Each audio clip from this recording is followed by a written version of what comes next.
What's up, y'all? It's Jullien from the Multifamily Movement, aka your property brother, aka Mr. Multifamily. And I'm at this toy store thinking about getting my daughter a gift.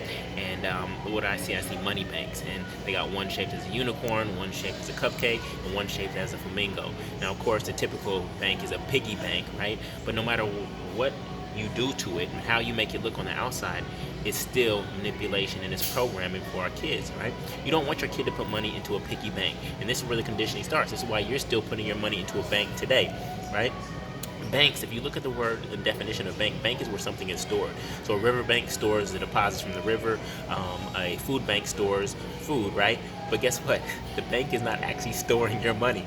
If we all went to the bank right now at the very same time to get our money from the bank, it would not all be there. Because of the fractional reserve banking system, they only have to keep 10% of the actual deposits, right? So your money is not actually in the bank. It's not in this safe vault somewhere where we could go access it whenever we desire, right? But you got to be careful where the programming starts, because it starts with telling our kids to put stuff in a piggy bank. You actually want to tell your kid to put money into a vending machine. You want to tell them to put it into a lemonade stand. You want to tell them to put it in any type of business that they can build that's actually going to have a higher yield. You have to remember, cash is the lowest yielding asset in the entire world. See, this is the trick. Cash is actually the lowest yielding asset in the entire world. Right now, your cash is probably yielding about 0.03%. Now, with the rule of 72, that means that it'll take you actually 2,400 years to double your money. You take 72 divided by 0.03, it'll take you 2,400 years to double your money in a bank, in a savings account where you were taught to put it, while they're actually then loaning it out back to you at 4 or 5%. So when I invest in multifamily real estate, my target is always at least 12%.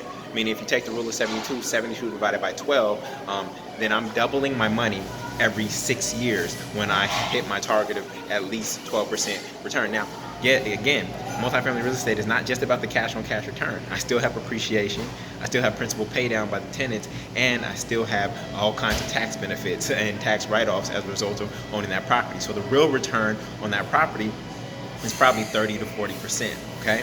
But you gotta be careful with the conditioning, right? All these conditioning that we were taught when we were little, like putting your money into a piggy bank, this is what has you caught up now as an adult, okay?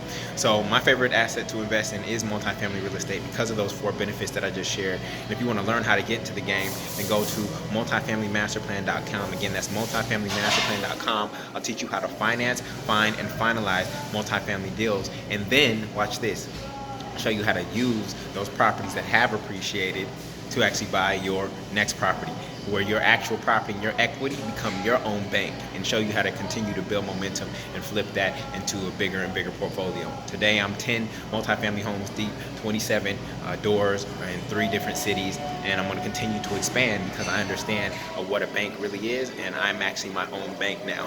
Yes, I still have some mortgages, right? And I'll use cheap money when I need to go acquire something that has a higher yield than what I have to pay. You got to know the difference between good debt and bad debt. But this is the game, right? So again, go to multifamilymasterplan.com. Stop telling your kids to put money into their piggy bank. You stop putting your money into a piggy bank. The Bible says don't give your pearls to swine, and that's what we've been doing for a long, long time now, all right? Much love, y'all. Peace.